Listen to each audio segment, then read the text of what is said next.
Hey guys, I feel like I have been talking a lot about Lightroom, a little bit about Photoshop, but not a whole lot about my thought processes behind the photos. So let's dive back into my thoughts behind the shots.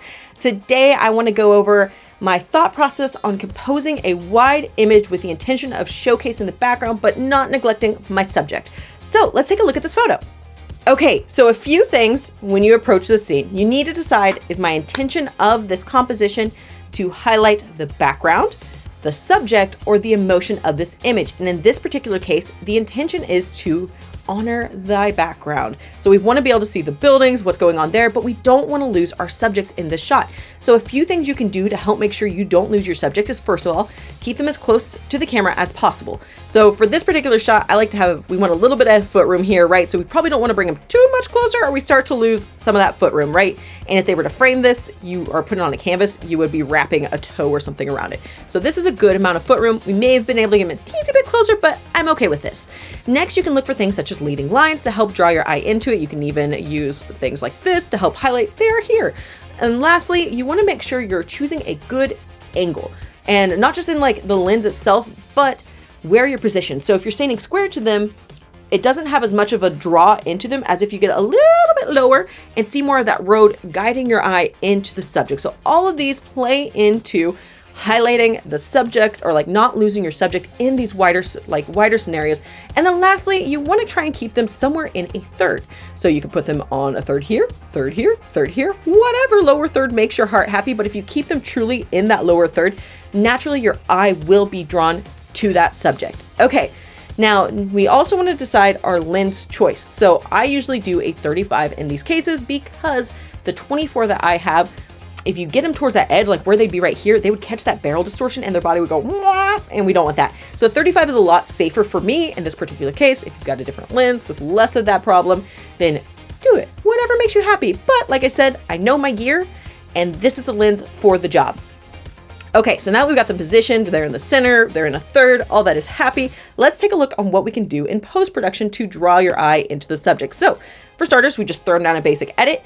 Now let's go ahead and we're going to select that background. Boop, boop, boop, boop, boop, boop, boop.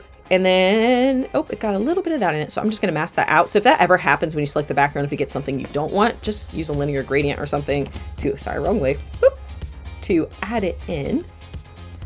Like that, and then you can see it's hitting her a little bit more than I would like it to. So let's zoom in, and we're gonna subtract. I'm just gonna try it by objects. I think it's gonna recognize her, and if not, we'll brush it. Yep, there we go. Okay, beautiful. So when we do that, I'm gonna hit O to get out of there, zoom it on out. We're going to darken this background just a smidge for starters. And then we're gonna take away some of this clarity and texture so that way our subject really pops out and stands out from that background. You can even take away a little bit of that sharpness. Nothing too crazy, just little small movements. Now Shift M for your radial gradient. And here's where we redirect and really shape that light. So I like to keep it nice and feathered, invert it. We're gonna keep it on here. You can decide which way you want that light to look like it's coming from. And then we're just gonna darken like so. And if you wanted to make the background a little bit warmer than your subjects or desaturate it, whatever you like. I don't like how dark it's getting in the shadows there, so I can bring that out there. And then last but not least, if you're like, you know what? I want to see more of that sky. Now it was overcast for me here, so there's just like not a lot there to begin with. You can see the clouds. That's really the clouds we have. But if you want to emphasize it, you can go in here. You can add some contrast. You can add some saturation. You can add dehaze. Any of this stuff will start to bring out a little bit more of that texture up there. You can even add a little bit of clarity if that's what makes you happy, or texture. Like I was saying, texture. Bring in the texture. I would not darken it though. Do you see how it gets kind of muddy? But we can make it slightly bluer if you want a little pop of blue, or if you don't want the blue because you want to keep it to like that, you know, all warm tone look, then that is just fine. Okay.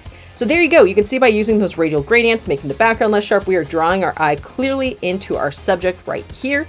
And that's all there is to it. It's a really simple concept, but it's also equally as easy to lose the subject in that wider shot. So it's important when you're composing these images with the intention of showing off that background that you're looking for compositional ways to draw your eye back into that subject.